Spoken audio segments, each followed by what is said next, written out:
Halo teman-teman, selamat datang kembali di video pembelajaran Sistem Informasi Manajemen bersama saya, Anggi Ristikawati. Saat ini kita memasuki bab ke-9 tentang keamanan informasi. Langsung saja ke yang pertama, kebutuhan organisasi akan keamanan dan pengendalian.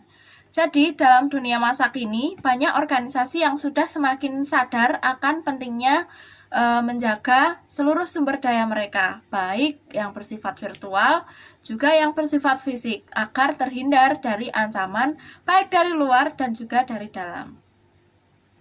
Nah, isu-isu keamanan itu akan amat sulit untuk dipecahkan dan akan mendapatkan perhatian yang lebih tinggi lagi di masa yang akan mendatang. Keamanan informasi, ya istilah keamanan informasi itu digunakan untuk mendeskripsikan perlindungan baik peralatan komputer dan juga non-komputer, fasilitas, data, dan informasi dari penyalahgunaan pihak-pihak yang tidak berwenang. Selanjutnya, tujuan keamanan informasi. Nah, tujuan keamanan informasi ini ada 3. Yang pertama, kerahasiaan. Nah, kerahasiaan ini berarti perusahaan berusaha untuk melindungi data dan informasinya dari pengungkapan kepada orang-orang yang tidak berwenang. Yang kedua, ketersediaan. Maksudnya, tujuan dari infrastruktur informasi itu untuk menyediakan data dan informasi siap sedia bagi pihak-pihak yang memiliki kewenangan untuk menggunakannya. Lalu yang ketiga adalah integritas. Nah, ini maksudnya semua sistem informasi harus memberikan representasi akurat atas sistem fisik yang direpresentasikannya.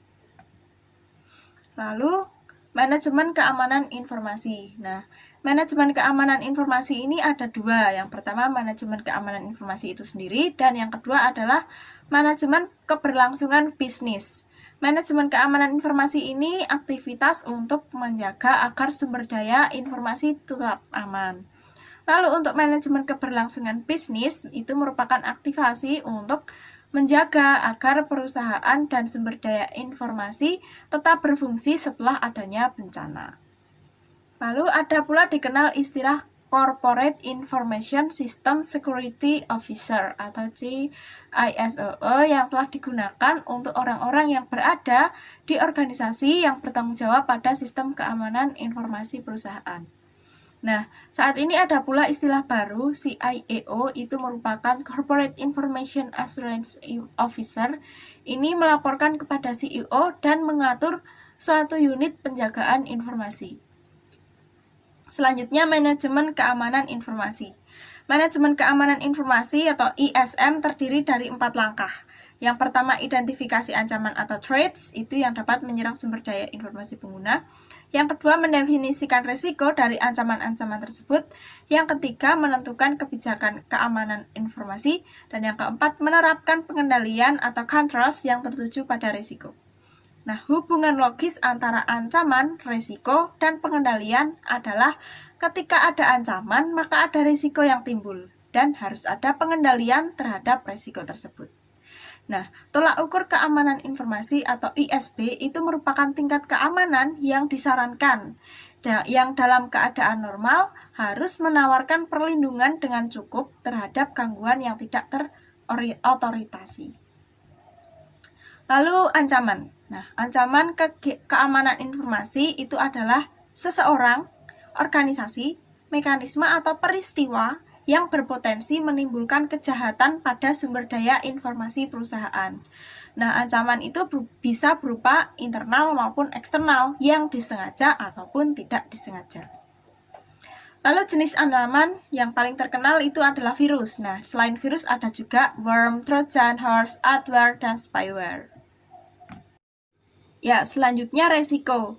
Nah, resiko keamanan informasi itu didefinisikan sebagai potensi output yang tidak diharapkan dari pelanggaran keamanan informasi oleh ancaman keamanan informasi. Nah, resiko itu ada 4. Yang pertama, pengungkapan informasi yang tidak terotorisasi dan pencurian. Yang kedua, penggunaan yang tidak terotorisasi. Yang ketiga, penghancuran yang tidak terotorisasi dan penolakan layanan. Yang keempat, modifikasi yang tidak terotorisasi. Selanjutnya, manajemen risiko. Nah, ada 4 sublangkah untuk mendefinisikan resiko informasi. Yang pertama, mengidentifikasi aset bisnis yang harus dilindungi dari resiko. Menyadari resiko, menentukan tingkat dampak pada perusahaan jika resiko benar-benar terjadi. Dan yang keempat adalah menganalisis kerentanan perusahaan. Nah, ini adalah tabel tingkat dampak dan kelemahan menentukan pengendalian. Ada kelemahan tingkat tinggi, kelemahan tingkat menengah, dan kelemahan tingkat rendah. Ada juga dilihat dari dampak parah, dampak signifikan, dan dampak minor. Selanjutnya, laporan analisis risiko. Nah, temuan dari analisis risiko itu harus didokumentasikan dalam sebuah laporan yang berisi informasi rinci seperti berikut ini. Yang pertama, deskripsi risiko. Yang kedua, sumber risikonya. Yang ketiga, tingginya tingkat risiko. Yang keempat, pengendalian yang diterapkan pada risiko tersebut. Yang kelima, para pemilik risiko tersebut. Yang keenam, tindakan yang direkomendasikan untuk mengatasi risiko. Yang ketujuh, jangka waktu yang direkomendasikan untuk mengatasi risikonya. Lalu yang kedelapan, apa yang telah dilaksanakan untuk mengatasi risiko tersebut. Selanjutnya, kebijakan keamanan informasi. Ya, ada 5 fase implementasi kebijakan keamanan. Yang pertama, fase inisiasi proyek. Nah, jadi tim menyusun kebijakan keamanan yang dibentuk dan ada suatu komite yang akan mencangkup manajer dari wilayah di mana kebijakan itu akan diterapkan. Fase yang kedua, penyusunan kebijakan. Nah, tim berkonsultasi dengan semua pihak yang berminat dan berpengaruh oleh proyek. Yang ketiga, konsultasi dan persetujuan. Nah, berkonsultasi dengan manajemen untuk memberitahukan temuannya, serta untuk mendapatkan pandangan tentang persyaratan kebijakan. Lalu fase keempat, kesadaran dan edukasi. Jadi program pelatihan kesadaran dan edukasi dilaksanakan dalam unit organisasi. Yang kelima, penyebarluasan kebijakan. Nah, disebarluaskan oleh seluruh unit organisasi di mana kebijakan dapat diterapkan. Selanjutnya, pengendalian. Pengendalian atau kontrol, mekanisme yang diterapkan baik untuk melindungi perusahaan dari resiko atau meminimalkan dampak resiko pada perusahaan jika resiko tersebut terjadi. Nah, pengendalian dibagi menjadi 3 kategori. Yang pertama teknis, yang kedua formal, yang ketiga informal. Pertama, pengendalian teknis. Pengendalian teknis atau technical control ini merupakan pengendalian yang menjadi satu di dalam sistem dan dibuat oleh penyusun sistem selama masa siklus penyusunan sistem. Selanjutnya ada pengendalian akses. Nah, di pengendalian akses ini ada 3. Yang pertama identifikasi pengguna, yang kedua autentifikasi pengguna, yang ketiga otorisasi pengguna. Pertama, identifikasi pengguna. Jadi pengguna pertama diidentifikasi dengan cara memberikan sesuatu yang mereka ketahui, misalnya kata sandi. Selanjutnya, autentifikasi pengguna. Jadi setelah diidentifikasi awal telah dilakukan, nah para pengguna ini diverifikasi hak akses dengan cara memberikan sesuatu yang mereka ketahui. Dan yang ketiga, otorisasi pengguna. Setelah pemeriksaan identifikasi dan autentifikasi, lalu dapat melakukan otorisasi untuk memasuki tingkat derajat penggunaan tertentu. Untuk sistem deteksi gangguan, jadi logika dasar dari sistem deteksi gangguan adalah mengenali upaya pelanggaran keamanan sebelum memiliki kesempatan untuk melakukan perusakan. Jadi salah satu contoh baiknya adalah peranti lunak proteksi virus. Nah, ini terbukti efektif untuk melawan virus yang terkirim melalui email. Selanjutnya, firewall. Nah, firewall ini berfungsi sebagai penyaring dan penghalang yang membatasi aliran data ke perusahaan tersebut dan internet. Dibuatnya suatu pengaman terpisah untuk masing-masing komputer. Ada 3 jenis firewall, yaitu penyaring paket, tingkat sirkuit, dan tingkat aplikasi.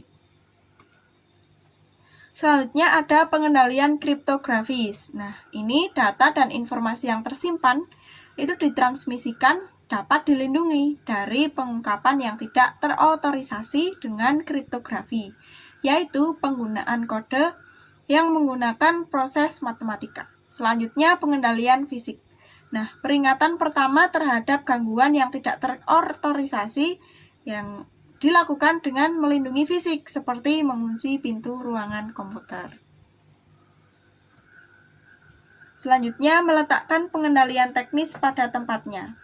Nah, ini meletakkan manajemen keberlangsungan bisnis pada tempatnya. Manajemen keberlangsungan bisnis merupakan salah satu bidang penggunaan komputer di mana kita dapat melihat perkembangan besar. Nah, tersedia pula rencana dalam paket sehingga perusahaan dapat mengadaptasikan ke dalam kebutuhan khususnya. Lalu pengendalian formal. Nah, mencakup penentuan cara berperilaku, dokumentasi prosedur, dan praktik yang diharapkan. Pengendalian ini bersifatnya formal karena manajemen menghabiskan banyak waktu untuk menyusunnya, mendokumentasikan dalam bentuk tulisan, dan diharapkan untuk berlaku dalam jangka panjang. Selanjutnya, pengendalian informal. Nah, pengendalian informal mencakup program-program pelatihan dan edukasi, serta program pembangunan manajemen. Nah, pengendalian ini berkaitan untuk menjaga agar para karyawan perusahaannya memahami serta mendukung program keamanan tersebut. Lalu, dukungan pemerintah dan industri. Nah, beberapa organisasi pemerintah dan internasional itu telah menentukan standar-standar yang ditunjukkan untuk menjadi panduan bagi organisasi yang ingin mendapatkan keamanan informasinya. Nah, standar-standar ini berbentuk tolak ukur yang telah diidentifikasikan sebelumnya sebagai penyedia strategi alternatif untuk manajemen risiko. Nah, beberapa pihak penentu standar menggunakan istilah baseline atau dasar dan bukannya istilah benchmark atau tolak ukur. Organisasi itu tidak diwajibkan mengikuti standar ini.